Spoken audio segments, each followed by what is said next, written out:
د بقره مبارکه سوره چې د قرآن عظیم الشان دوهمه سوره ده په مدینه منوره کې را نازله شوې ده 280 مبارک آیاتونه لري تلاوت او پښتو ترجمه یې له 240 آیت څخه اوري اعوذ بالله من الشیطان الرجیم پناه وړم الله تعالی شړل شوی شیطان څخه بسم الله الرحمن الرحیم د الله په نوم چې ډیر زیات مهربان پورا رحم لرونکی دی فلما فصل طالوت بالجنود قال إن الله مبتليكم بنهر فمن شرب منه فليس مني ومن لم يطعمه فإنه مني إلا من اغترف غرفة بيده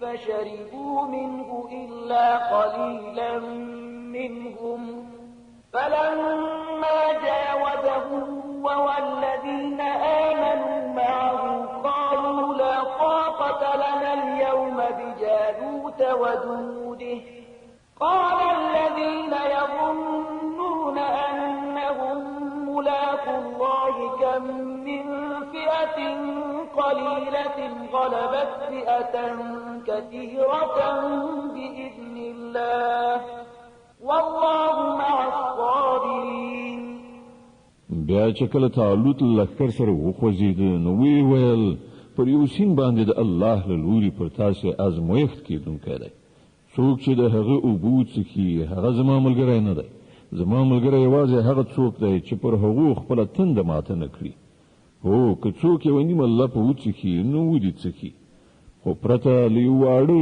ټولګي نه نور ټول له هغه سیند نه خړوبه شول بیا چې کله طالوت او ورسره ملګري مسلمانان له سیند نه پورې وتل وړاندې لاړل نو هغو طالوت ته وویل چې نن په مونږ کې د جالوت او د هغه له لښکرو سره د مقابلې وس نشته خو د چا چې په دې باور و چې یوه ورځ له خدای سره یو ځای کېدونکي وي هغه وویل ډېر ځله داسې شوي دي چې یو وړوکی ټولګی د الله په امر پر یوې لویې ډلې برلاس شوی دی الله د صبر کوونکو ملګری دی ولما برزوا لجالوت وجنوده قالوا ربنا أفرغ علينا صبرا وثبت أقدامنا وانصرنا على القوم الكافرين او کله چې هغوی د جالوت او د هغه د لښکرو مقابلې ته ووتل نو یې دعا وکړه ای زموږ ربه مونږ ته صبر راکړه زموږ قدمونه ټینګ کړه او پر دې کافره ډله مونږ برلاسي کړه فهزموهم بإذن الله وقتل داود جالوت وآتاه الله الملك والحكمة وعلمه مما يشاء ولولا دفع الله الناس بعضهم ببعض لفسدت الأرض ولكن الله ذو فضل على العالمين په پای کې د الله په امر هغو کافران وزغلول او داود جالوت وواژه او الله هغه ته سلطنت او حکمت ور په برخه کړ او هغه څه ور زده کړل چې د الله خوښه وه که دغه شان الله د یوې ډلې مخنیوی په بلې ډلې نه کولای نو د ځمکې نظام به ګډوډ شوی وای خو پر نړیوالو د الله لوی فضل دی چې هغه په دغه ډول د فساد د مخنیوي لارې چارې برابروي تلك آيات الله نتلوها عليك بالحق وإنك لمن المرسلين دا د الله آیاتونه دي چې مونږ سم صحیح درته اورو او ته په رښتینه توګه له هغو کسانو څخه یې چې مونږ د پیغمبرانو په حیث لیږلي دي تلك الرسل فضلنا بعضهم على بعض منهم من كلم الله ورفع بعضهم درجات وآتينا عيسى ابن مريم البينات وأيدناه بروح القدس ولو شاء الله ما اقتتل الذين من بعدهم من بعد ما جاءتهم البينات ولكن ولكن اختلفوا فمنهم من آمن ومنهم من كفر ولو شاء الله ما اقتتلوا ولكن الله يفعل ما يريد. دی پیغمبرانو ته چې زمونږ له لوري د انسانانو د هدایت وظیفه ورسپارل شوې ده، مونږ یو پر بل باندې لوړتیا او فضیلت وربخلی دی.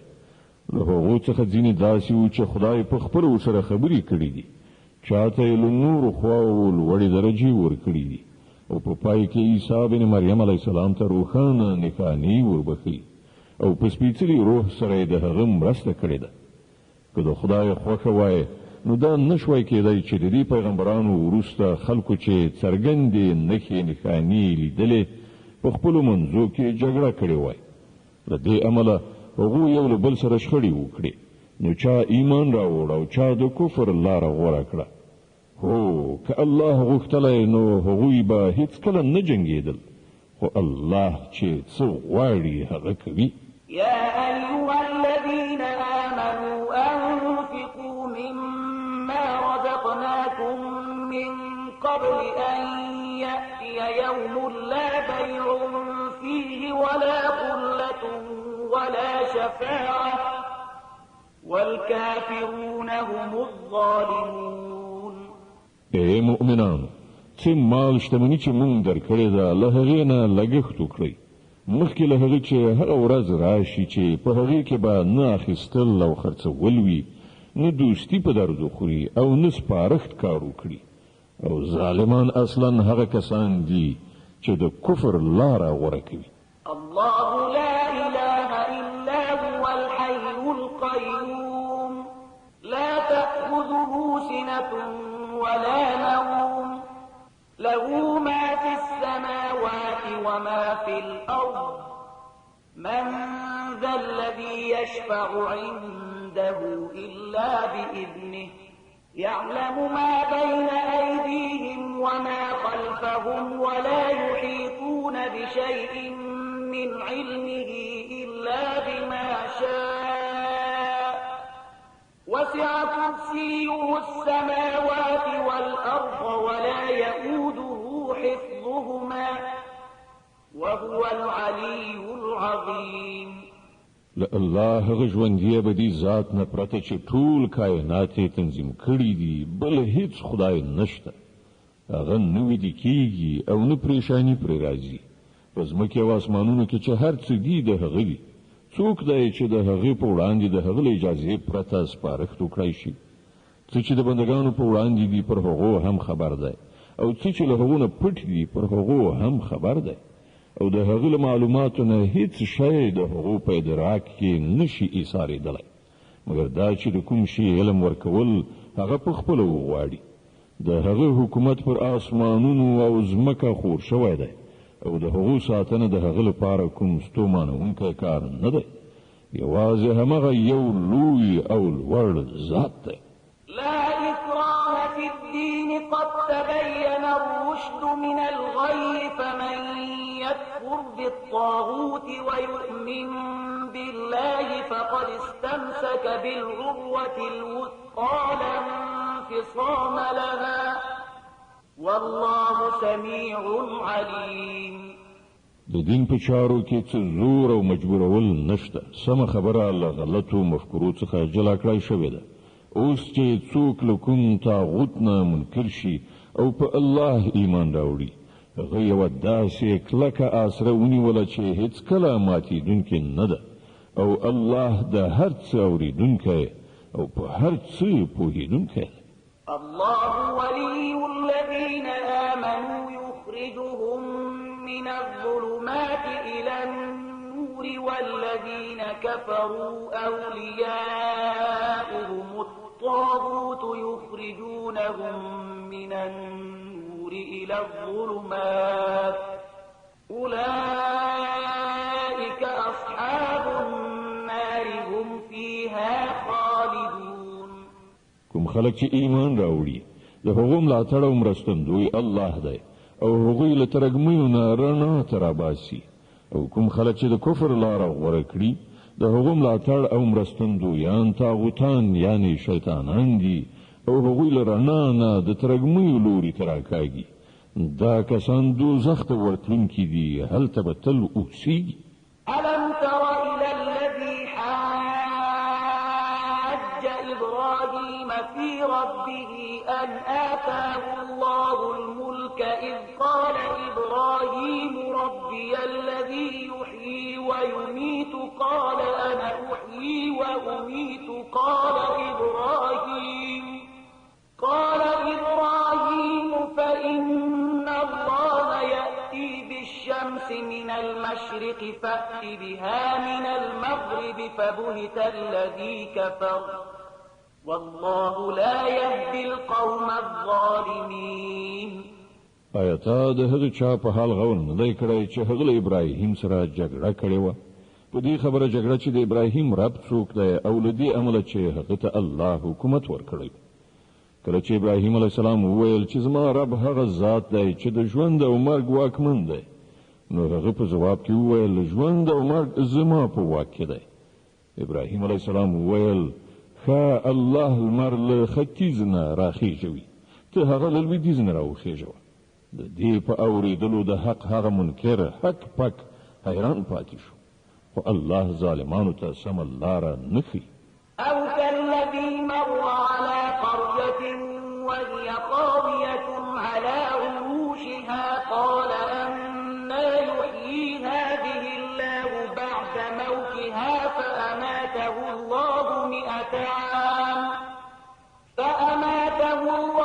100 عام ثم بعثه قال كم لبثت قال لبثت يوما أو بعض يوم قال بل لبثت 100 عام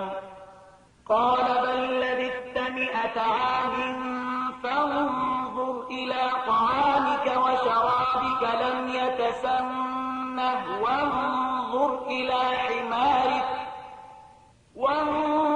إلى حمارك ولنجعلك آية للناس وانظر إلى العظام كيف ننشزها ثم نكسوها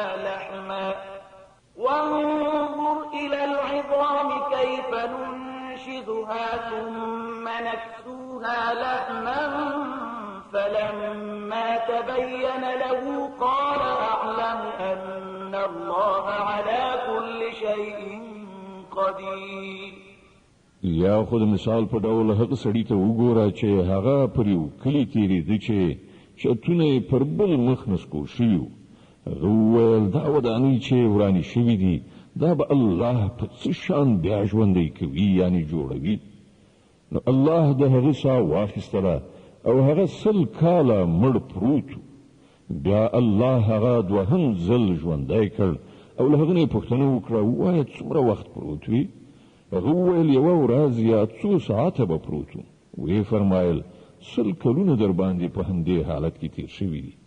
اوس دې په خپلو خوړو اوبو لږ نظر واچوه چې کوم بدلون پکې نه دی راغلی.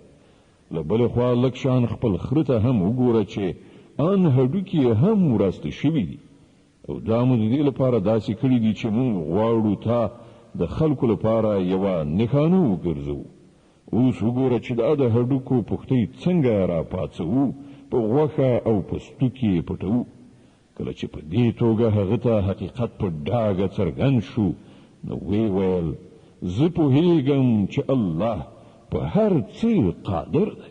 وَإِذْ قَالَ إِبْرَاهِيمُ رَبِّ أَرِنِي كَيْفَ تُحْيِي الْمَوْتَى قَالَ أَوَلَمْ تُؤْمِنْ قَالَ بَلَى وَلَكِنْ لِيَطْمَئِنَّ قَلْبِي قَالَ فَخُذْ 4 مِنَ الطَّيْرِ فَصُرْهُنَّ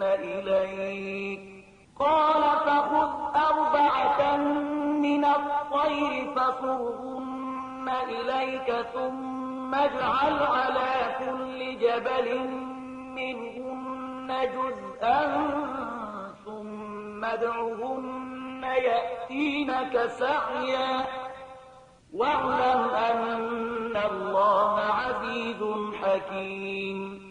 او هغه پیښه دې هم در پزړوي چې کله ابراهیم علیه السلام ویلي و چې زما څښتنه ما ته راوښیه چې ته په څه شان مړي ژوندي کوې. وی فرمایل آیا ستا په ایمان نشته؟ هغه عرض وکړ ایمان خو لرم خو د زړه ډاډي نه غواړم. وی فرمایل ښه نو 4 مرغۍ راواخله. هغوی سره ټوټه ټوټه کړه، په خپلو کې ګډې ځان ته مایلې کړه. بیا د هغو یوه ټوټه پر بیلابیلو غرونو کېږده.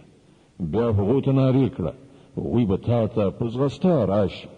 په دې ښه پوه شه چې الله لوی واکمن او د حکمت څښتن دی.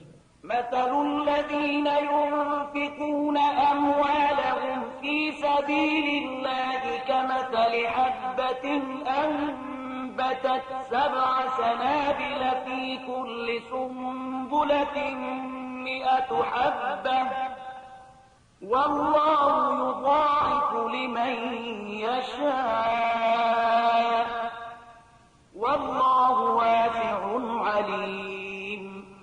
کوم خلک چې خپل مالونه د الله په لار کې لګوي د هغو د لګښت مثال داسې دی لکه چې یوه دانه وکرله شي او له هغې نه 7 وږي زرغون شي او په هر وږي کې 100 دانې وي.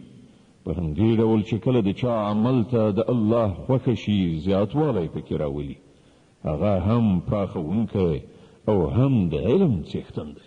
الذين ينفقون أموالهم في سبيل الله ثم لا يتبعون ما أنفقوا منا ولا أذى لهم أجرهم عند ربهم ولا خوف عليهم ولا هم يحزنون.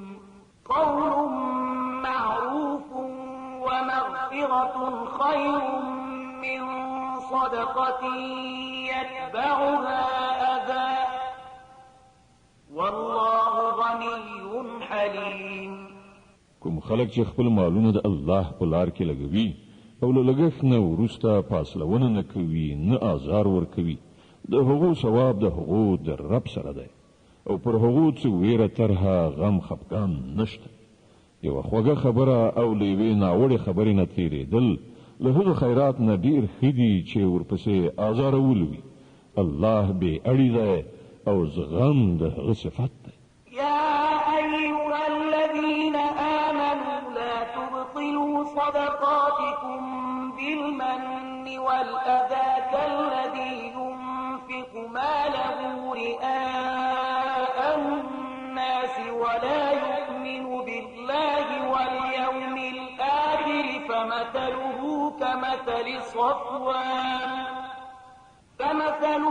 كمثل صفوان عليه تراب فأصابه وابل فتركه صلدا لا يقدرون على شيء مما كسبوا والله لا يهدي القوم الكافرين. اے مؤمنان، خپل خیراتونه په فاصلونه او آزار رسولو د هغه چا په څیر مخاوري کوي چې خپل مال محض خلکو ته د ښودلو لپاره لګوي او نه پر خدای ایمان وي او نه پر آخرت. د هغه لګښت مثال داسې دی لکه یوه ښویه تیږه چې دوړې پرې ناستې وي. کله چې باران پرې وورېږي ټوله دوړه ترې یوسي او تیږه همغسې ښویه سوتره پاتې شي. دې خلکو چې په خپل ګمان سره د خیرات کومه نیکي ګټلې ده له هغې نه هېڅ شی د هغو لاسته نه ورځي او کافرانو ته سمه لار ښودل د الله عادت نه دی. ومثل الذين ينفقون أموالهم ابتغاء مرضات الله وتثبيتا من أنفسهم كمثل جنة بربوة أصابها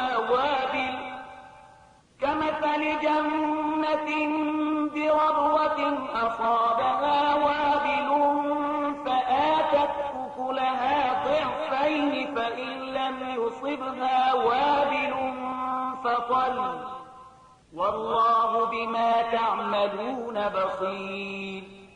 د دې پر خلاف کوم خلک چې خپل مالونه یوازې د الله د خوشالولو لپاره په ډاډه زړه او ثبات لګوي، د هغو لګښت مثال داسې دی لکه چې په کومه هسکه کې یو باغ وي، که شیبه باران پرې وورېږي نو 2 چنده میوې نیسي او که باران پرې ونه وریږي هم نو یوه پرخه یعنې شبنم ورته کافي وي.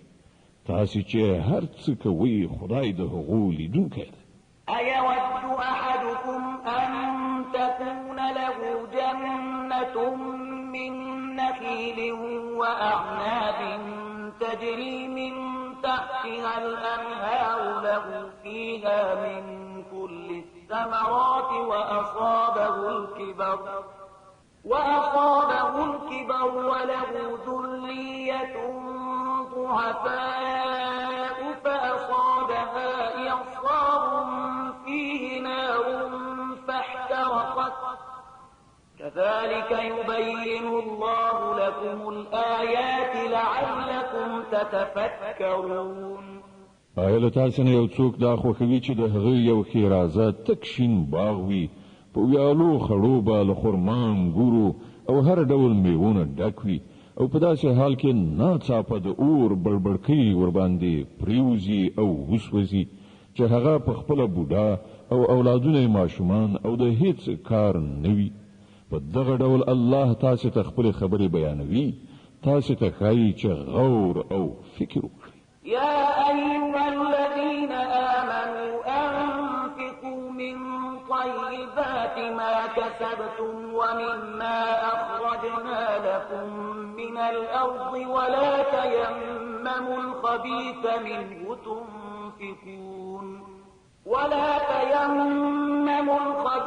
منه تنفقون ولستم بآخذيه إلا أن تغمضوا فيه واعلموا أن الله غني حميد. ای مؤمنانو، کوم مالونه چې تاسو ګټلي دي او کوم شیان چې موږ تاسو لپاره له ځمکې نه راویستلي دي د هغو ډیره غوره برخه د خدای په لار کې ولګوئ. داسې نه چې د هغه په لار کې د ورکړې لپاره د ډیرو ناکاره شي ورکولو کوشش وکړئ.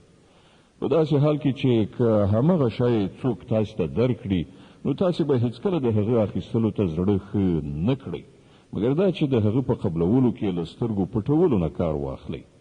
تاسو باید په دې پوه اوسئ چې الله بې نیازه دی او د ډیرو غوره ستاینو څښتن دی. الشيطان يعدكم الفقر ويأمركم بالفحشاء والله يعدكم مغفرة منه وفضلا والله واسع عليم. شیطان تاسو له بېوزلۍ نه ویروي او شرمناک چلند غوره کولو ته مو هڅوي، خو الله خپل بخشش او پیرزوینې ته تاسو هیلهمن کوي. الله د ډیر پراخ لاس خاوند او پوه دی. يؤتي الحكمة من يشاء ومن يؤت الحكمة فقد أوتي خيرا كثيرا وما يذكر إلا أولو الألباب. چاته چې خوښ شي حکمت ورکوي او چاته چې حکمت ورکړ شي هغه ته په حقیقت کې ستر دولت ورکړ شو. له دې خبرونو یوازې هغه کسان درس اخلي چې د پوهې خاوندان دي. وما أنفقتم من نفقة أو نذرتم من نذر فإن الله يعلمه وما للظالمين من أنصار. تاسو چې هر څه لګولي وي او هر څه چې مو نظر منلی وي الله پرې پوه دی او د تیری کوونکو هیڅ مرستندوی نشته. إن تبدوا الصدقات فنعما هي وإن تخفوها وتؤتوها الفقراء فهو خير لكم ويكفر عنكم من سيئاتكم والله بما تعملون خبير. که خپل خیراتونه په ښکاره توګه ورکړئ نو دا هم ښه ده او که په پټه یې اړو کسانو ته ورکړئ نو دا ستاسې لپاره ډیره غوره ده. ستاسې ډیر ګناهونه په دغه شان عمل سره له منځه ځي او هر څه چې تاسې کړي وي الله ارومرو پرې خبره دی. ليس عليك هداهم ولكن الله يهدي من يشاء وما تنفقوا من خير فلأنفسكم وما تنفقون إلا ابتغاء وجه الله وما تنفقوا من خير يوفى إليكم وأنتم لا تظلمون. خلکو ته د هدایت نصیب کولو مسؤلیت پرته نشته. یوازې الله دی چې چاته خوښ شي هدایت ور په برخه کوي. او تاسو چې کوم مال په خیرات کې لګوي ښېګڼه همدا تاسو ته ده او تاسو خو په همدې خاطر لګوي چې الله خوشاله کړي. نو کوم مال چې تاسو په خیرات کې ولګوي د هغه پوره او بشپړ ثواب به درکړای شي او هیڅ کله به تاسو حق ونسوځي. للفقراء الذين أحصروا في سبيل الله لا يستطيعون ضربا في الأرض يحسبهم الجاهل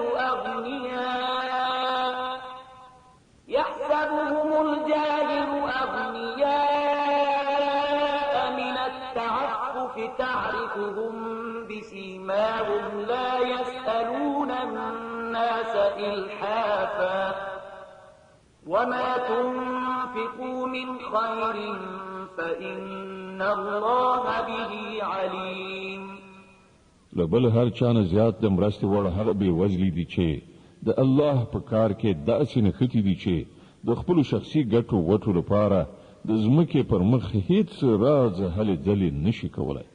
د هغو د استغنا په لیدلو بې خبره خلک ګمان کوي چې دوی شتمن دي. ته د هغو د څېرو په لیدلو د هغو په حال خبرېدای شي، خو هغوی داسې خلک نه دي چې چاته کلک ودرېږي او څه وغواړي. د هغو په لاسنیوي کې چې تاسې څه مال ولګوئ هغه به له الله نه پټ پاتې نشي. الذين ينفقون أموالهم بالليل والنهار سرا وعلانية فلهم أجرهم عند ربهم ولا خوف عليهم ولا هم يحزنون. کوم خلک چې خپل مالونه شپه او ورځ په ښکاره او په پټه لګوي د هغو ثواب د هغو له رب سره دی او هغو ته هیڅ ویره او اندېښنه نشته. الذين يأكلون الربا لا يقومون إلا كما يقوم الذي يتخبطه الشيطان من المس ذلك بأنهم قالوا إنما البيع مثل الربا وأحل الله البيع وحرم الربا. حکم خلک چې سود خوري د هغو حال به د هغه چا غوندې وي چې پیریانو نیولی وي او په دې حال د هغو د اخته کېدو دلیل دا دی چې وایي تجارت خو هم لکه سود غوندې شی دی. په داسې حال کې چې الله تجارت روا او سود ناروا کړی دی. د بقرې مبارکه سوره چې د قرآن عظیم الشان دوهمه سوره ده په مدینه منورې کې را نازله شوې ده. 286 مبارک آیاتونه لري. تلاوت او پښتو ترجمه یې له 215 آیت څخه اوري. فمن جاءه موعظة من ربه فانتهى فله ما سلف وأمره إلى الله ومن عاد فأولئك أصحاب النار هم فيها خالدون.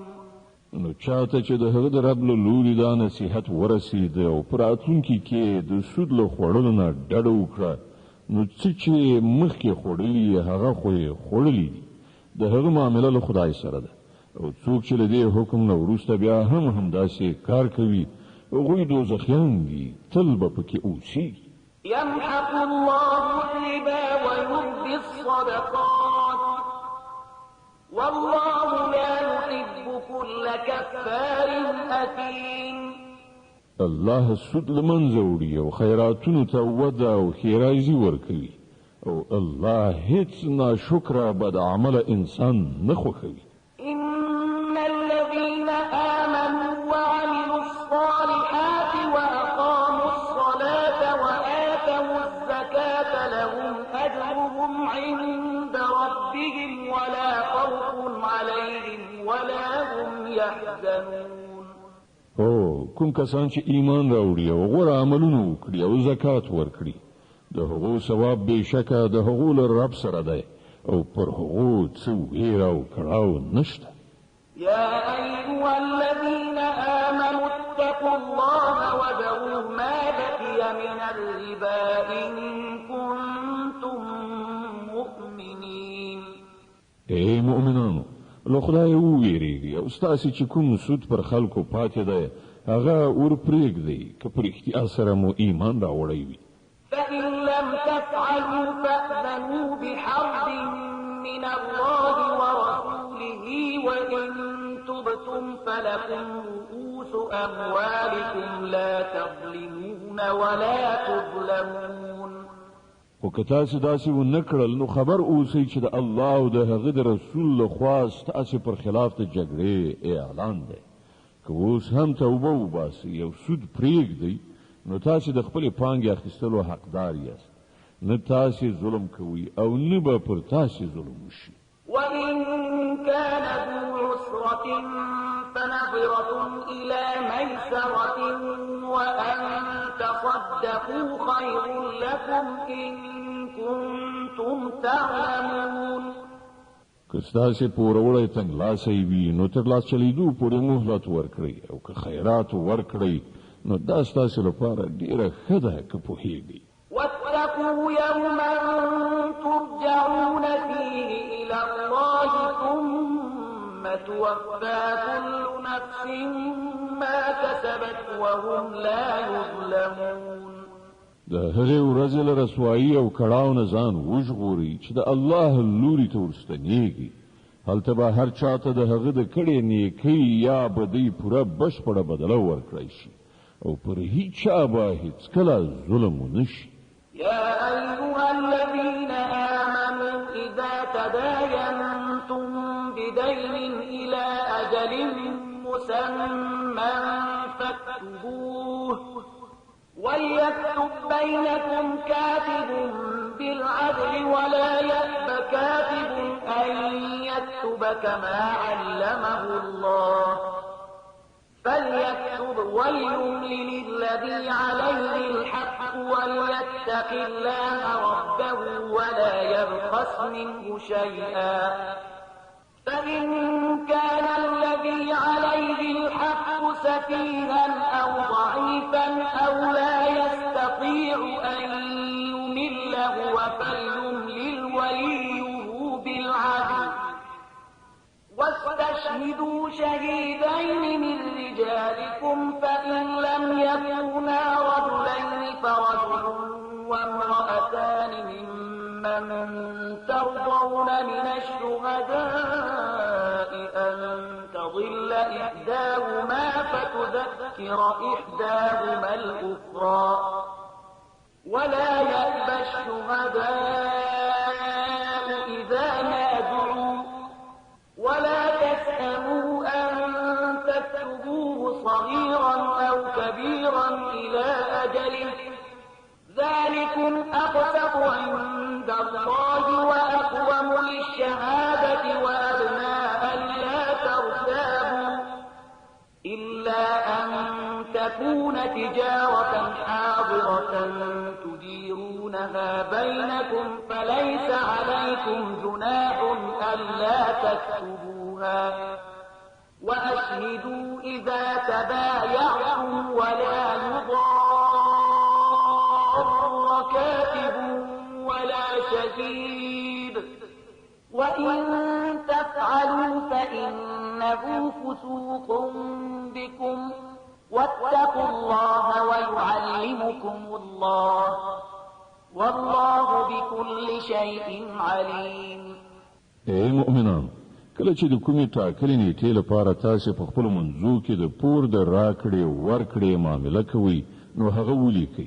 د دواړو خواو ترمنځ د یو څوک چې هغه ته الله د لیکلو اهلیت ورکړی وي په انصاف سره سند ولیکي. هغه دې له لیکلو نه انکار نه کوي.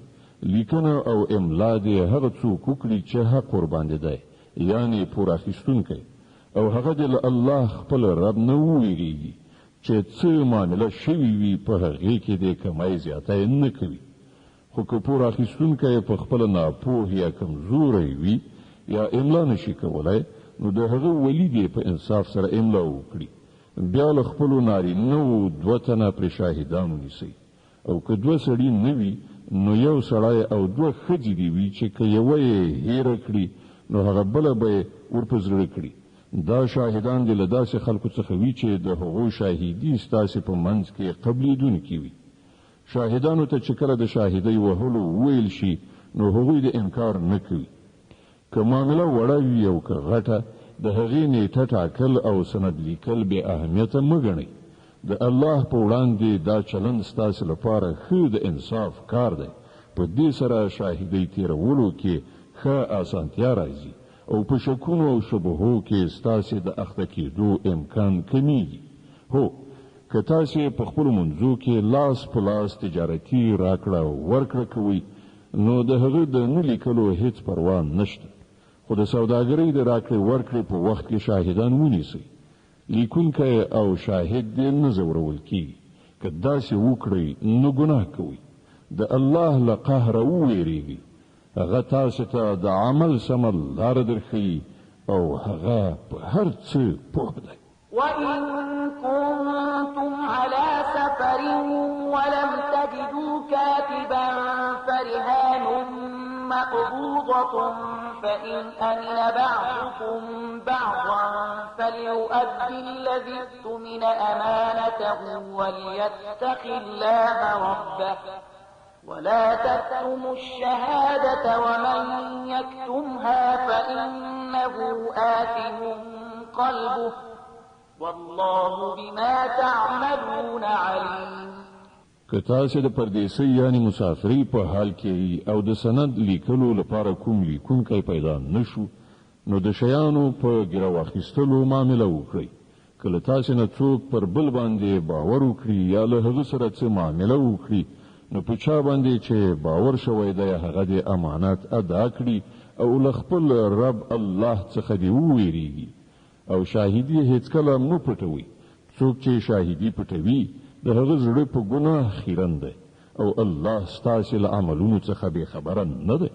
لله ما في السماوات وما في الأرض وإن تبدوا ما في أنفسكم أو تخفوه يحاسبكم به الله فيغفر لمن يشاء ويعذب من يشاء والله على كل شيء قدير. په آسمانو او په ځمکه کې چې څه دي ټول د الله دي. تاسو که د خپلو زړونو خبرې ښکاره کړئ او که پټې وساتئ، په هر حال الله به له تاسو نه د هغو حساب واخلي. بیا د هغه واک دی چاته چې خوښه شي وبه یې بخي او چاته چې خوښه شي سزا به ورکړي. هغه په هر څه قادر دی. آمن الرسول بما أنزل إليه من ربه والمؤمنون كل آمن بالله وملائكته وكتبه ورسله لا نفرق بين أحد من رسله وقالوا سمعنا وأطعنا غفرانك ربنا وإليك المصير. پیغمبر صلی الله علیه وسلم پر هغه هدایت ایمان راوړی دی چې د هغه د رب لخوا پر هغه نازل شوی دی.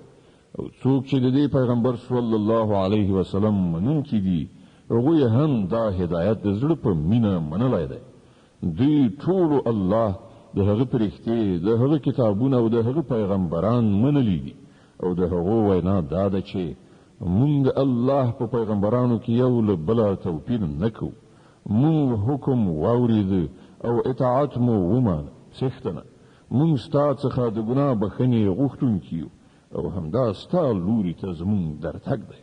لا يكلف الله نفسا إلا وسعها لها ما كسبت وعليها ما اكتسبت ربنا لا تؤاخذنا إن نسينا أو أخطأنا ربنا ولا تحمل علينا إصرا كما حملته على الذين من قبلنا ربنا ولا تحملنا ما لا طاقة لنا به واعف عنا واغفر لنا وارحمنا أنت مولانا فانصرنا على القوم الكافرين. الله هیڅ ساکښته د هغه وسې پورته مسؤلیت نه متوجه کوي. هر چا چې څه ښه کړي دي د هغو میوه د همغه ده، او چا چې څه بدي کړې ده د هغې ګناه پر همغه ده. مؤمنانو تاسې داسې دعا وکړئ: ای زموږ ربه، که له موږ نه څه هیر او خطا صادره شي موږ پرې مه نیسه. څښتنه پر موږ هغه پیټه یې مږده چې له موږ نه مخکنیو خلکو باندې دې ایښی و. زموږ څښتنه د کوم پیټي پورته کولو چې په موږ کې وس نشته هغه پر موږ مږده. له موږ سره آساني وکړه، زموږ له ګناهونو څخه تیر شه، پر موږ رحم وکړه. ته زموږ کار جوړونکی، د کافرانو په مقابله کې زموږ مرسته وکړه. د آل عمران مبارکه سوره چې د قرآن عظیم الشان درېیمه سوره ده، په مدینې منورې کې را نازله شوې ده. 200 مبارک آیاتونه لري. تلاوت او پښتو ترجمه یې له لومړي آیت څخه اورئ. بسم الله الرحمن الرحیم. د الله په نوم چې ډېر زیات مهربان پوره رحم لرونکی دی. الف لام میم. الله لا اله الا هو الحي القيوم. الف لام میم. الله هغه تل تر تله ژوندي ذات څخه پرته چې د کائناتو د نظام سمبالونکی دی. په حقیقت کې هیڅ کوم بل خدای نشته. نزل عليك الكتاب بالحق مصدقا لما بين يديه وأنزل التوراة والإنجيل من قبل هدى للناس وأنزل الفرقان إن الذين كفروا بآيات الله لهم عذاب شديد والله عزيز ذو انتقام. هغه پر تا دا کتاب نازل کړی چې په حق راغلی دی او د هغو کتابونو رښتینه کوي چې له ده نه پخوا راوړل شوي وو. له دې نه مخکې هغه د انسانانو د هدایت لپاره تورات او انجیل نازل کړی دی او هغه محق لیږلی دی چې د حق او د باطل توپیر ښوونکی دی. اوس چې کوم خلک د الله د فرمانونو له منلو نه انکار وکړي هغوی به ارومرو په سخته سزا اخته شي. الله د بې امانه زور څښتن او د بدو بدله ورکوونکی دی. إن الله لا يخفى عليه شيء في الأرض ولا في السماء. زمکه او آسمان کې هیڅ شی له الله نه پټ نه دی. هو الذي يصوركم في الأرحام كيف يشاء لا إله إلا هو العزيز الحكيم. دا خو همغه دی چې د میندو په ګیرو کې ستاسې صورتونه چې څنګه یې خوښوي هغسې جوړوي. له هغه مقتدر حکمت والانه پرته بل هیڅ خدای نشته. هو الذي أنزل عليك الكتاب منه آيات محكمات هن أم الكتاب وأخر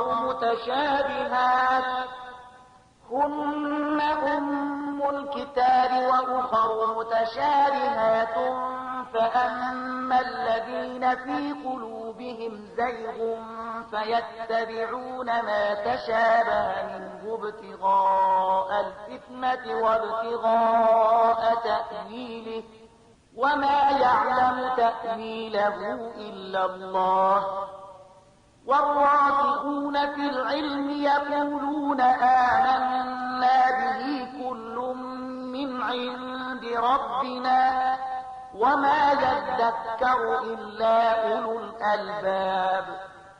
هماغه خدای دی چې دا کتاب یې پر تا نازل کړی دی. په دې کتاب کې دوه ډوله آیاتونه دي، یو محکمات چې د کتاب اصلي بنسټ دی او بل متشابهات. د کوم خلکو په زړونو کې چې کوږوالی دی هغوی د فتنې راوړلو لپاره تل په همدې متشابهاتو پسې ګرځي او هغو ته د معنا برابرولو هڅه کوي، په داسې حال کې چې د هغو په حقیقي معنا له الله نه پرته بل هیڅ څوک نه پوهیږي. د دې پر خلاف کوم خلک چې پاخه عالمان دي هغوی وایي چې مونږ پر هغو ټولو ایمان لرو، دا ټول زمونږ د رب له لوري دي. او رښتیا دا ده چې له یو شي څخه صحیح درس صرف د پوهې خاوندان اخلي. ربنا لا تزغ قلوبنا بعد إذ هديتنا وهب لنا من لدنك رحمة إنك أنت الوهاب. ویل الله نه دا دعا کوي چې پروردګار کله چې تا مونږ پر سمه لاره خوځولیو نو بیا مو هیڅکله زړونه مه کږوه. مونږ ته د خپلې پیرزوینې له زیرمې نه رحمت را په برخه کړه چې همدا ته حقیقي لورونکی. ربنا إنك جامع الناس ليوم لا ريب فيه إن الله لا يخلف الميعاد. پروردګار ته ارومرو یوه ورځ د ټولو خلکو غونډونکی چې د هغې په راتګ کې هیڅ شک نشته. ته هیڅکله د خپلې وعدې نه اوښتونکی نه یې. إن الذين كفروا لن تغني عنهم أموالهم ولا أولادهم من الله شيئا وأولئك هم وقود النار. کوم خلکو چې د کفر چلند غوره کړی دی هغو ته به د الله په مقابله کې نه د هغو مال څه په درد خوري نه اولاد، هغوی به د دوزخ د سون مواد وګرځي. كدأب آل فرعون والذين من قبلهم كذبوا بآياتنا فأخذهم الله بذنوبهم والله شديد العقاب. د هغو عاقبت به همغسې شي لکه د فرعون د ملګرو او له هغو نه د مخکنیو سرکشانو چې د خدای آیاتونه یې دروغ وګڼل. نتیجه دا شوه چې الله هغوی په خپلو ګناهونو ونیول او حقه خبره دا ده چې الله د سختې سزا ورکوونکی دی. قل للذين كفروا ستغلبون وتحشرون إلى جهنم وبئس المهاد. نو اے محمد کوم خلکو چې ستا د دعوت له منلو نه انکار کړی دی هغو ته ووایي چې هغه وخت نږدې دی چې تاسې به مغلوب شئ او د دوزخ لوري ته به په منډه منډه ورشئ او دوزخ ډیر بد استوګنځی دی. قد كان لكم آية في فئتين التقتا فئة تقاتل في سبيل الله وأخرى كافرة يرونهم مثليهم رأي العين والله يؤيد بنصره من يشاء إن في ذلك لعبرة لأولي الأبصار. ستاسې لپاره په هغو دو ډلو کې د عبرت یوه نښه وه چې په بدر کې یوه له بلې سره په جنګ شولې. یوه ډله د خدای په لار کې جنګېدله او بله ډله د کافرانو وه. لیدونکو د سر په سترګو لیدل چې د کفارو ډله د مسلمانانو د ډلې دوه چنده ده، خو نتیجه ثابته کړه چې د الله چې چاته خوښه شي په خپل بری او نصرت ورسره مرسته کوي. د بصیرت خاوندانو لپاره په دې کې ستر درس پروت دی.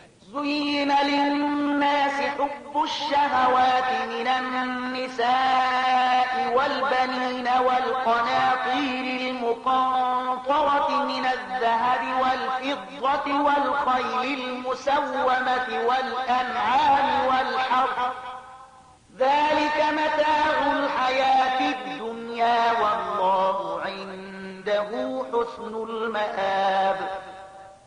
د خلکو لپاره نفسي غوښتنې ښځې اولادونه د سرو سپینو زرو زیرمې نښه شوي آسونه څاروي او کروندې د ډېرې مینې وړ ګرځول شوي دي، خو دا هر څه د څو ورځې دنیوي ژوندانه وسایل دي. په حقیقت کې چې کوم ډېر ښه استوګنځی دی هغه له الله سره دی. قل أنبئكم بخير من ذلكم للذين اتقوا عند ربهم جنات تجري من تحتها الأنهار خالدين فيها وأزواج مطهرة ورضوان من الله والله بصير بالعباد. ویا زه در وښیم چې له دې نه ډېر ښه شی څه دی؟ د هغو خلکو لپاره چې د پرهیزګارۍ چلند غوره کړي، د هغو له رب سره باغونه دي چې تر هغو لاندې به ویالې بهیږي، هلته به د تل لپاره اوسېدونکي وي، سپېڅلې مېرمنې به یې ملګري وي او د الله د رضا په ګټلو به سر لوړي وي. الله د خپلو بندګانو کړه وړه په ښه شان ویني. الذين يقولون ربنا إننا آمنا فاغفر لنا ذنوبنا وقنا عذاب النار. دا هغه خلک دي چې وایي پروردګار مونږ ایمان راوړی، زمونږ له ګناهونو څخه راتیر شه او مونږ د دوزخ له اوره وژغوره. الصابرين والصادقين والقانتين والمنفقين والمستغفرين بالأسحار. دا خلک صابران دي، ریښتونی دي، امر منونکي او مال خندونکي دي او د شپې په وروستیو شیبو کې له الله نه د بخښنې دعاګانې غواړي. شهد الله أنه لا إله إلا هو والملائكة وأولو العلم قائما بالقسط لا إله إلا هو العزيز الحكيم. الله په خپل د دې خبرې شاهدي ویلې ده چې له هغه پرته بل هیڅ خدای نشته او پرېختیا او ټول اهل علم هم پرېختینی او منصفانه توګه په دې شاهدان دي چې له هغه زورور با حکمت څخه پرته په واقع کې هیڅ بل خدای نشته. إن الدين عند الله الإسلام وما اختلف الذين أوتوا الكتاب إلا من بعد ما جاءهم العلم بغيا بينهم ومن يكفر بآيات الله فإن الله سريع الحساب. الله په وړاندې دین هم دا اسلام دی. له دې دین نه پرته چې اهل کتابو کومې مختلفې لارې غوره کړي، د هغو د دې چارچلن له دې پرته بل هیڅ دلیل نه و چې هغو له علم ورکول کېدو نه وروسته په خپلو منځو کې یو پر بل باندې د تیرې کولو په خاطر داسې وکړل.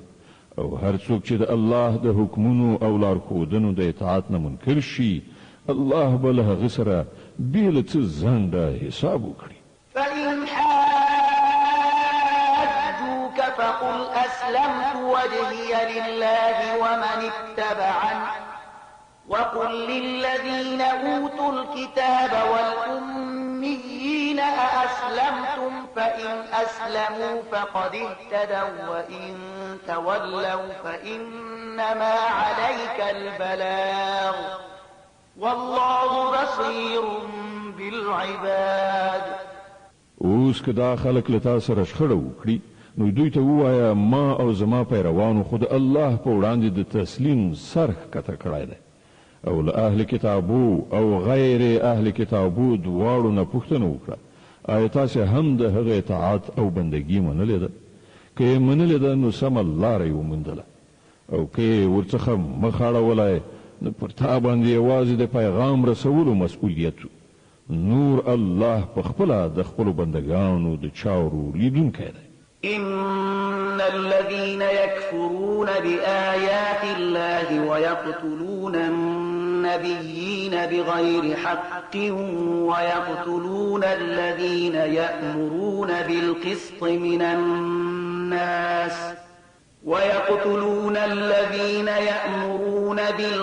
من الناس فبشرهم بعذاب أليم. کوم خلک چې د الله د حکمونو او لارښودنو له منلو نه انکار کوي او د هغه پیغمبران په ناحقه وژني او د داسې خلکو په وژلو پسې ګرځي چې د عدل او ریښتینولۍ د حکم کولو لپاره راپورته کیږي هغو ته د دردناک عذاب زیری ورکړه. أولئك الذين حبطت أعمالهم في الدنيا والآخرة وما لهم من ناصرين. دا هغه خلک دي چې عملونه په دنیا او آخرت دواړو کې ضایع شول او د هغو هیڅوک مرستندوی نشته. ألم تر إلى الذين أوتوا نصيبا من الكتاب يدعون إلى كتاب الله ليحكم بينهم ثم يتولى فريق منهم وهم معرضون. تا ندی کتلی کوم خلکو ته چې د کتاب د علم یو څه برخه ورکړی شوی د هغو څه حال دی؟ هغوی چې کله د خدای د کتاب لوري ته بلل کیږي تر څو د هغو په منځ کې فیصله وکړي نو د هغو یوه ډله ورڅخه په ډډه کیږي او دې فیصلې ته له راتلو څخه ګرځي. ذلك بأنهم قالوا لن تمسنا النار إلا أياما معدودات وغرهم في دينهم ما كانوا يفترون. د هغو دا ډول چلن له دې امله دی چې وایي د دوزخ اور به پر مونږه له سره ونه لګي او که د دوزخ عذاب مونږ ته راکړل شي هم صرف څو ورځې به وي. د هغو مصنوعي عقیدو هغوی د خپل دین په باب په لویو غلطو انګېرنو کې غورځولي دي. فكيف إذا جمعناهم ليوم لا ريب فيه ووفيت كل نفس ما كسبت وهم لا يظلمون.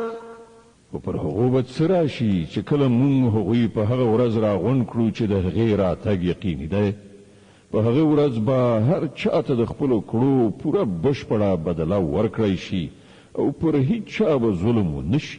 قل اللهم مالك الملك تؤتي الملك من تشاء وتنزع الملك ممن تشاء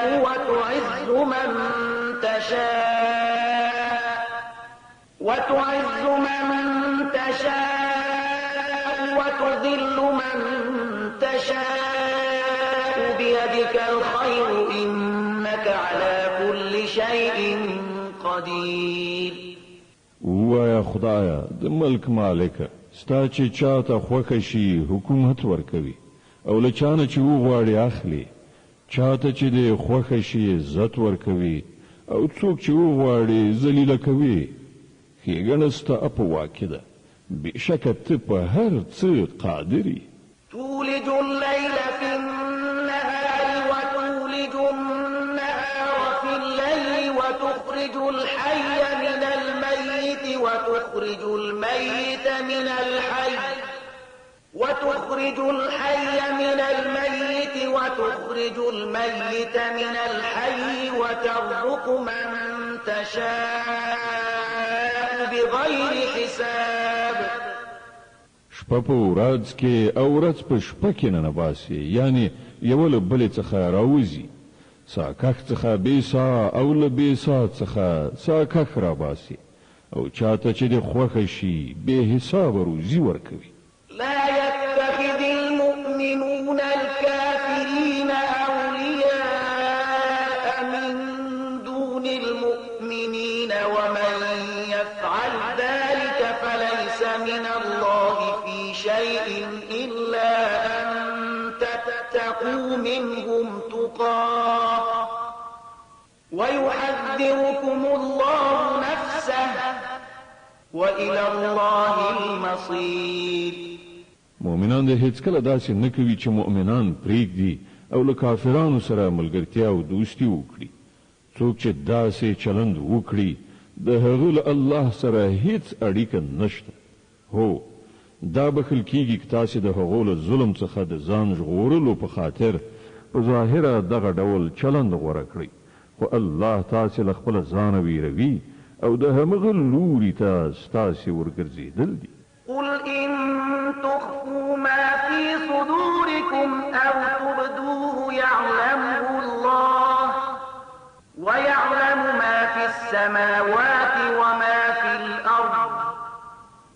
والله على كل شيء قدير.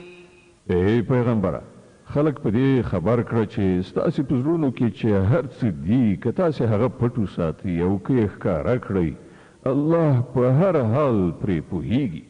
په آسمانونو او ځمکه کې هیڅ داسې کوم شی نشته چې د هغه له علم څخه د باندې وي او د هغه زور پر هر څه چلیږي. د آل عمران مبارکه سوره چې د قرآن عظیم شان درېمه سوره ده، په مدینه منورې کې را نازله شوې ده. 200 مبارک آیاتونه لري. تلاوت او پښتو ترجمه یې له 10 آیت څخه اورئ. يوم تجد كل نفس ما عملت من خير محضرا وما عملت من سوء تود لو أن بينها وبينه أمدا بعيدا ويحذركم الله نفسه والله رؤوف بالعباد. هغه ورځ راتلونکې ده چې هر نفس د خپلو کړو میوه حاضره ومومي، که یې ښه کړي وي او که بد. په هغه ورځ به انسان دا هیله څرګنده کړي چې کاشکې له ده نه دا ورځ ډېره لرې وای. الله تاسې له خپله ځانه ویروي او هغه د خپلو بندګانو ډېر زیات خیر غوښتونکی دی. قل إن كنتم تحبون الله فاتبعوني يحببكم الله ويغفر لكم ذنوبكم والله غفور رحيم. ای پیغمبره، خلکو ته ووایه چې که تاسې په رښتیا د الله سره مینه لرئ نو زما د پیروۍ لاره غوره کړئ. الله به له تاسې سره مینه وکړي او ستاسې خطاوې به در وبخي. هغه ډېر ښه بخښونکی او د رحمت څښتن دی. قل أطيعوا الله والرسول فإن تولوا فإن الله لا يحب الكافرين. ورته ووایه چې د الله او رسول اطاعت ومنئ، بیا که هغوی ستا دا بلنه ونه مني نو دا بیا بیخي نشي کېدی چې الله له داسې خلکو سره مینه وکړي چې د هغه او د هغه د رسول له اطاعت نه انکار کوي. إن الله اصطفى آدم ونوحا وآل إبراهيم وآل عمران على العالمين ذرية بعضها من بعض والله سميع عليم. الله آدم علیه السلام، نوح علیه السلام، د ابراهیم زوجات او د عمران زوجات پر ټولو نړیوالو پورته کړی او د خپل رسالت لپاره یې غوره کړی. دوی د یوې لړۍ خلک وو چې ځینې د ځینو نورو له زوجات نه منځته راغلي. الله د هر څه اورېدونکی او په هر څه پوهېدونکی دی. إذ قالت امرأة عمران رب إني نذرت لك ما في بطني محررا فتقبل مني إنك أنت السميع العليم. الله هغه وخت اورېدل کله چې د عمران ښځې ویل چې زما پروردګاره، زه دا اولاد چې زما په ګېډه کې دی ستا لپاره نظر کوم، هغه به همدا ستا کارونو ته وقف وي. زما دا سوغات قبول کړه، ته اورېدونکی او پوهېدونکی. فلما وضعتها قالت رب إني وضعتها أنثى والله أعلم بما وضعت وليس الذكر كالأنثى وإني سميتها مريم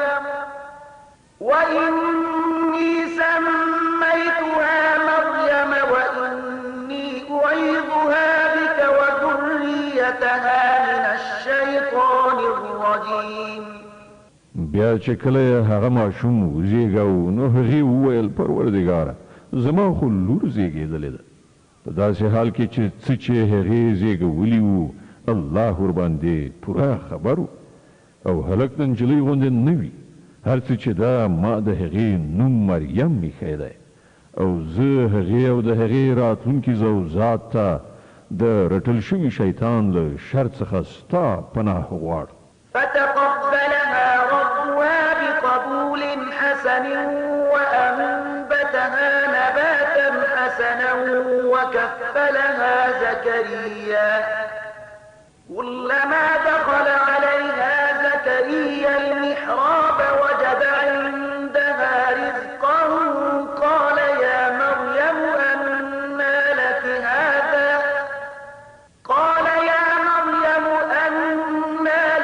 هذا قالت هو من عند الله إن الله يرزق من يشاء بغير حساب. په پای کې د هغې رب هغه نجلۍ په خوښۍ سره قبوله کړه.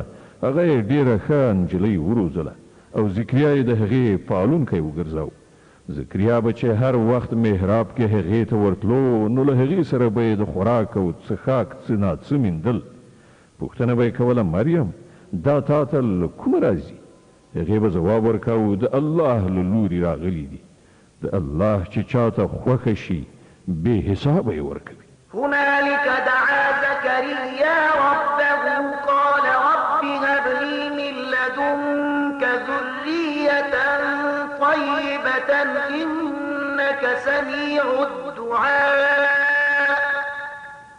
د دې حال په لیدلو زکریا خپل خدای ته دعا وکړه پروردګاره په خپل قدرت ماته ښه اولاد په برخه کړه همدا ته دعا اورېدونکی.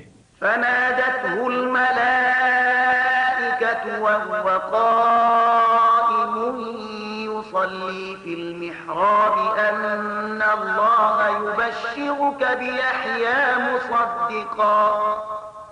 مصدقا بكلمة من الله وسيدا وحصورا ونبيا من الصالحين. په جواب کې پرښتو ورته غږ وکړ او هغه په دې وخت کې په څیلخانه کې په لمانځه ولاړو چې الله تا ته د یحیی زیری درکوي.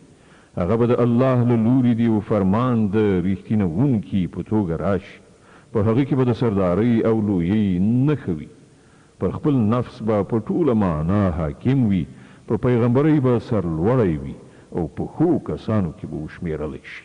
قال رب أنا يكون لي غلام وقد بلغني الكبر وامرأتي عاقر قال كذلك الله يفعل ما يشاء. زکریا وویل زما روزونکی او پالونکی زما به زوی له کومه شي؟ زه خو ډېر زیات سپینګیری شوی یم او زما ښځه شنډه ده. ځواب ورکړی شو همداسې به وشي. د الله چې څه خوښه وي همغسې کوي. قال رب اجعل لي آية قال آيتك ألا تكلم الناس 3 أيام إلا رمزا واذكر ربك كثيرا وسبح بالعشي والإبكار. عرضی وکړ څښتنه نو ماته کومه نښه وټاکه. وی فرمایل نښه دا ده چې ته به تر 3 ورځو پورې له خلکو سره له اشارې پرته څه خبره ونه کړې او یا به یې ونه شې کړی. په دې موده کې خپل رب ډېر یادوه او سهار او ماښام د هغه د پاکۍ ستایونکی اوسه.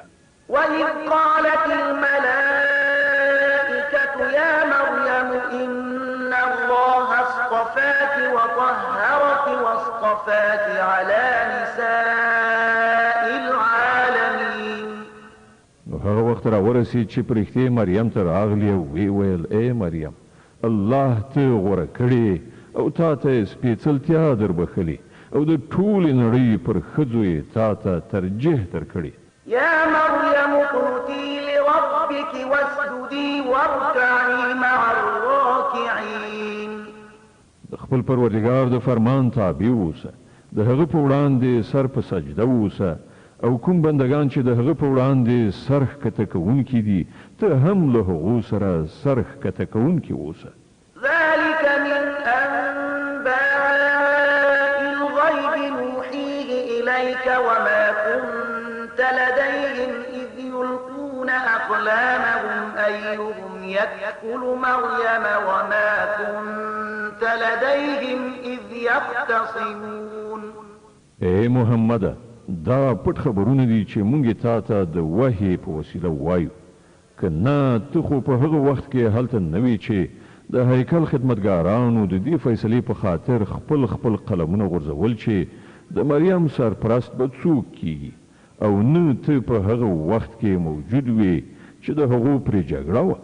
إذ قالت الملائكة يا مريم إن الله يبشرك بكلمة منه اسمه المسيح عيسى ابن مريم وجيها في الدنيا والآخرة ومن المقربين ويكلم الناس في المهد وكهلا ومن الصالحين. او کله چې پرېږدو وویل ای مریم الله تا ته د خپل یو فرمان زیری درکوي د هغه نوم به مسیح عیسی بن مریم وي په دنیا او په آخرت کې به د عزت څښتن وي د الله په نږدې بندګانو کې به شمیرل کیږي خلکو سره به په زانګو کې هم خبرې وکړي او په زړښت کې به یې هم وکړي هغه به یو ښه سړی وي.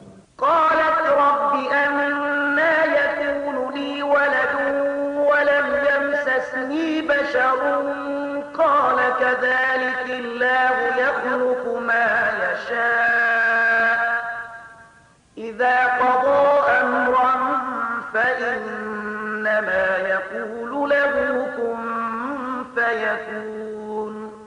مریم چې دا واوریدل ویل پروردګاره زما زوی له کومه شي ما ته خو چا لاس قدر هم نه راوړی.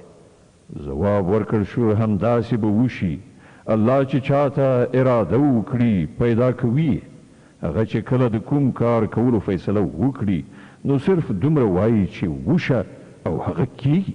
ويعلمه الكتاب والحكمة والتوراة والإنجيل ورسولا إلى بني إسرائيل أني قد جئتكم بآية من ربكم أني أخلق لكم من الطين كهيئة الطير فأنفخ فيه فيكون طيرا بإذن الله وأبرئ الأكمه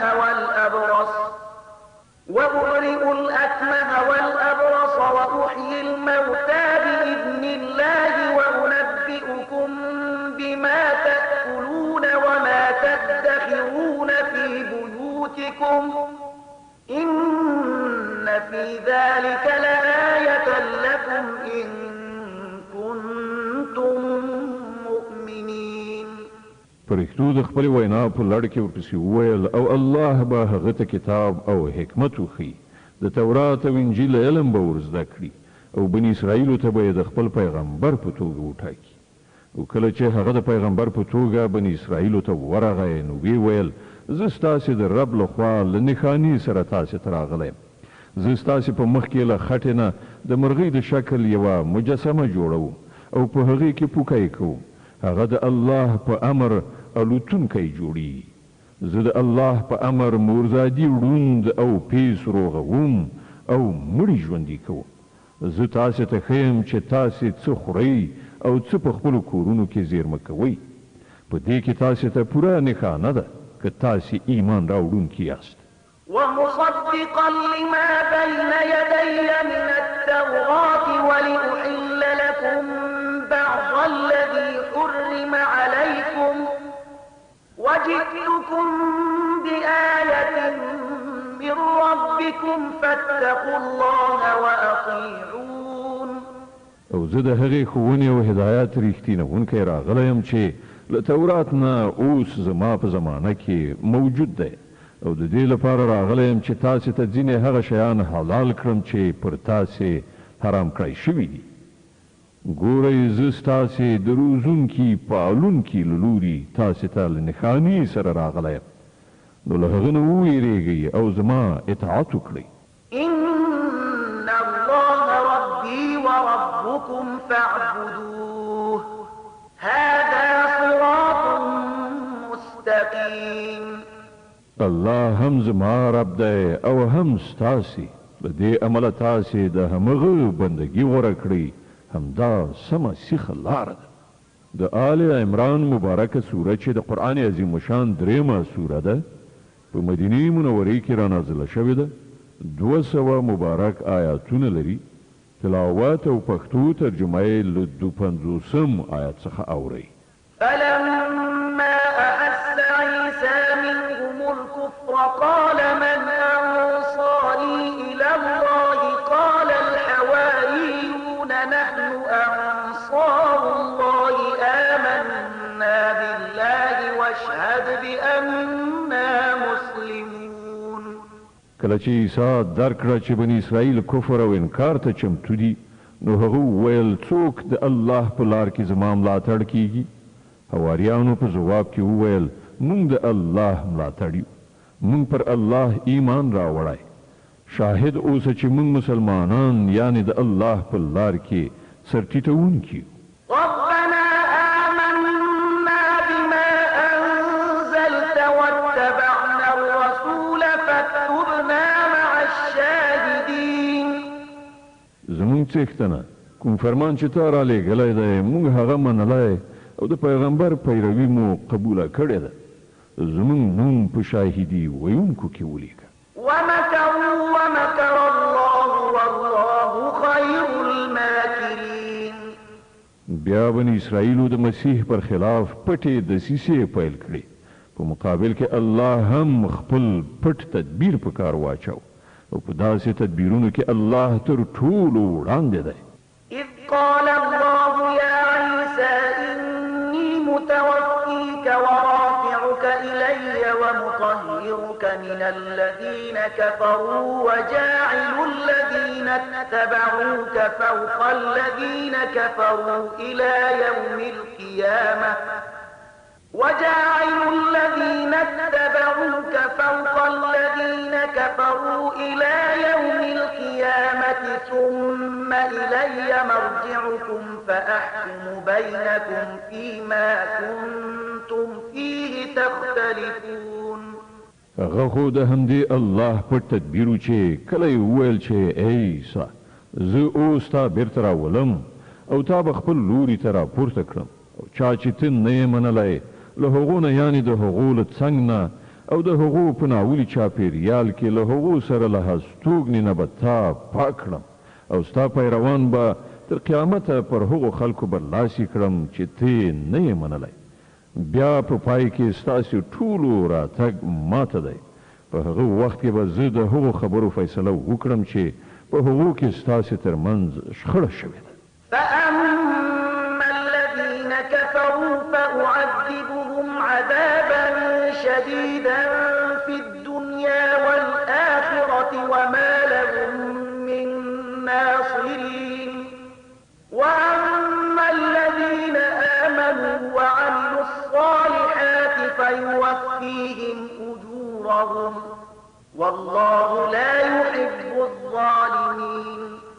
کوم خلکو چې د کفر او انکار چلند غوره کړی دی هغو ته به په دنیا او آخرت دواړو کې سخته سزا ورکړو او هغوی به کوم رستندوی ونه مومي. او کوم کسانو چې د ایمان او نیکیو چلند غوره کړی دی هغو ته به د هغو ثوابونه پوره بشپړ ورکړی شي او ښه وپوهیږئ چې الله ظالمان هیڅکله نه خوښوي. ذلك نتلوه عليك من الآيات والذكر الحكيم. دا له نښانو او حکمت نه ډکې یادونې دي چې مونږ یې تا ته اورو. إن مثل عيسى عند الله كمثل آدم خلقه من تراب ثم قال له كن فيكون. د الله په وړاندې د عیسی مثال د آدم غوندې دی چې الله هغه له خاورې نه پیدا کړ او امر یې ورته وکړ چې شه نو هغه وشو. الحق من ربك فلا تكن من الممترين. دا اصلي حقیقت دی چې ستا د رب له لوري ښودل کیږي او ته له هغو کسانو څخه مه کیږه چې په دې کې شک وي. فمن حاجك فيه من بعد ما جاءك من العلم فقل تعالوا ندع أبناءنا وأبناءكم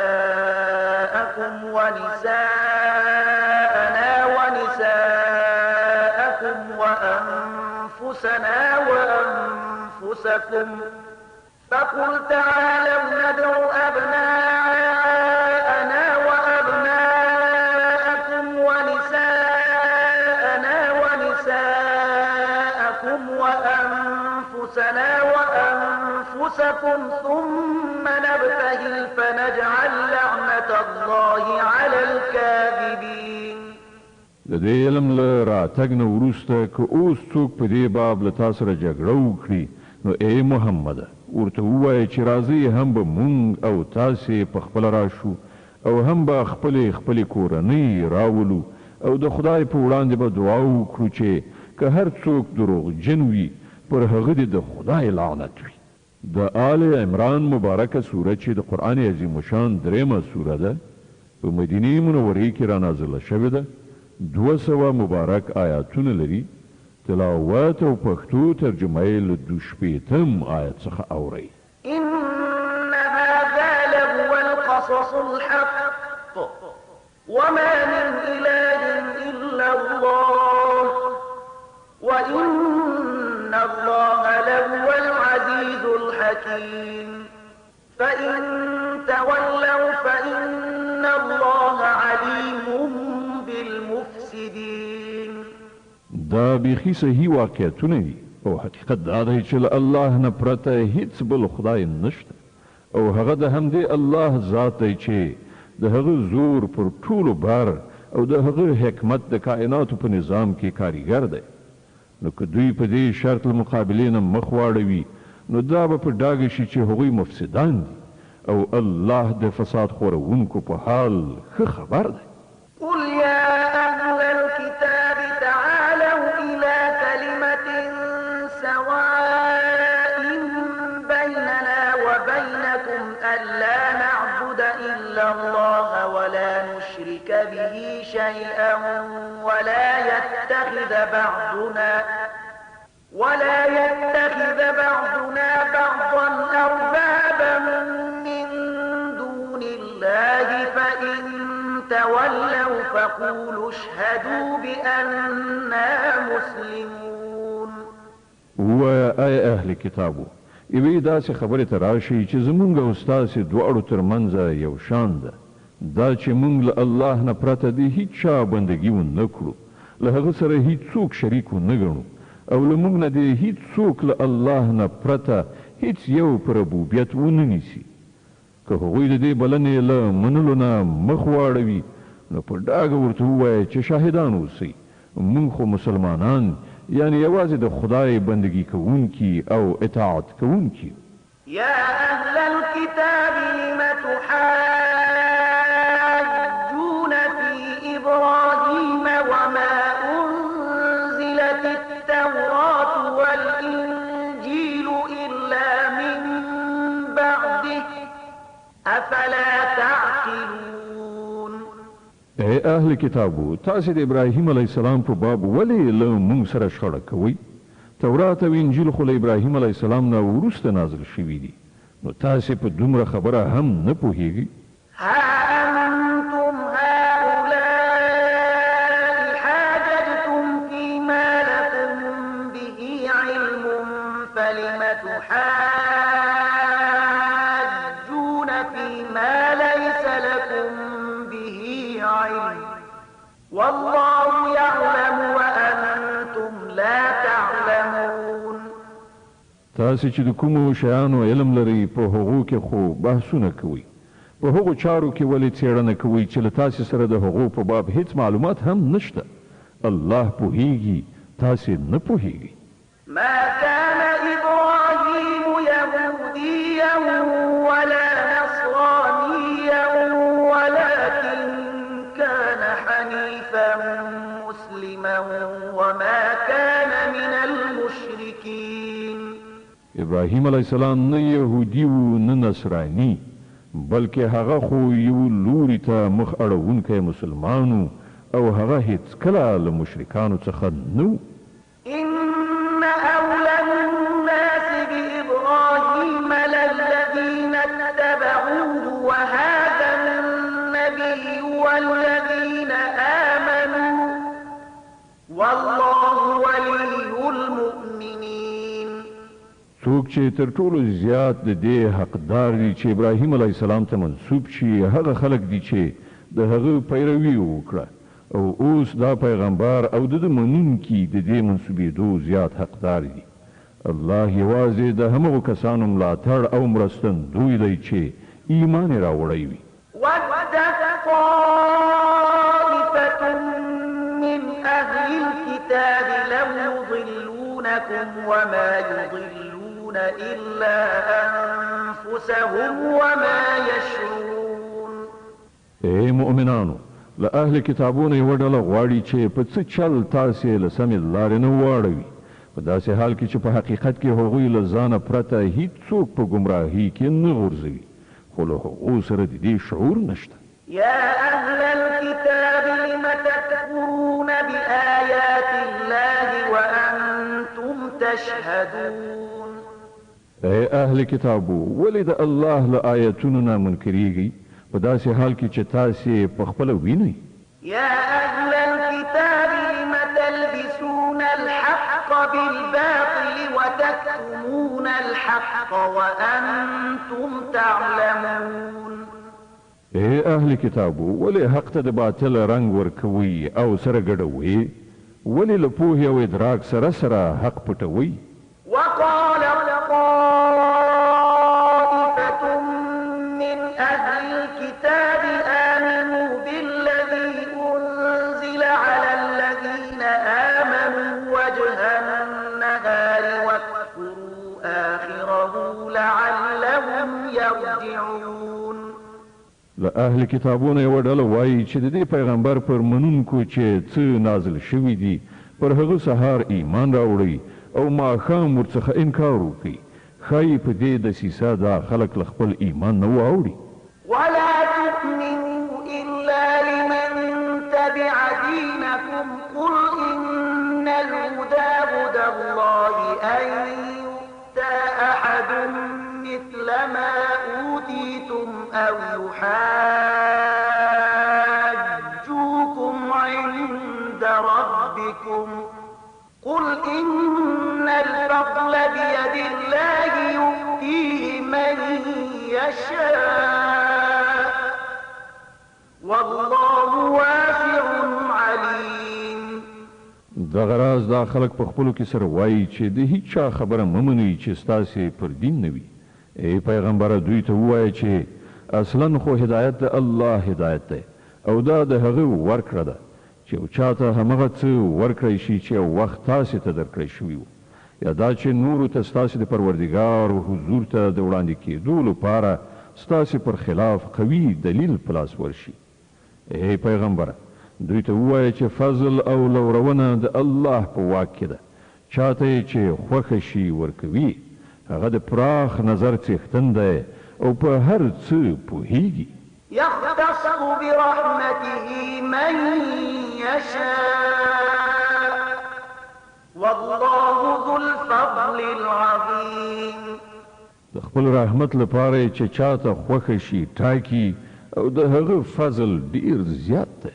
ومن أهل الكتاب من إن تأمنه بقنطار يؤديه إليك ومنهم من إن تأمنه بدينار لا يؤديه إليك إلا ما دمت عليه قائما ذلك بأنهم قالوا ليس علينا في الأميين سبيل ويقولون على الله الكذب وهم يعلمون. له اهل کتابونو څوک داسې دي چې که ته پر هغه باندې د ډاډ له مخې په پنډونو مال او شتمنۍ ورکړي نو هغه به ستا مال تا ته بیرته درکړي، او څوک پکې داسې دي چې که ته ورباندې د یوې اشرفۍ اعتبار هم وکړې بیرته به یې در نه کړي مګر دا چې د هغه په سر ودرېږي.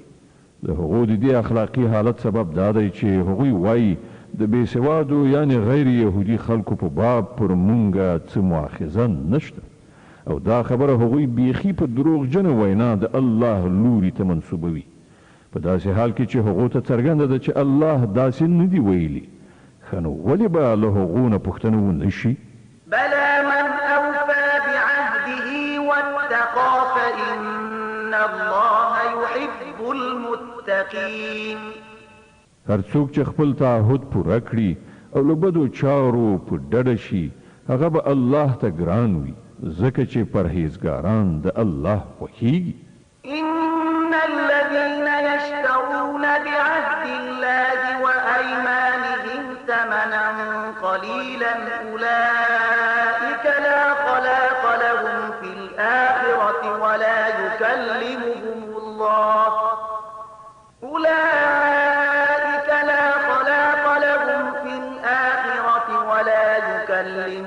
الله ولا ينظر إليهم يوم القيامة ولا يزكيهم ولهم عذاب أليم.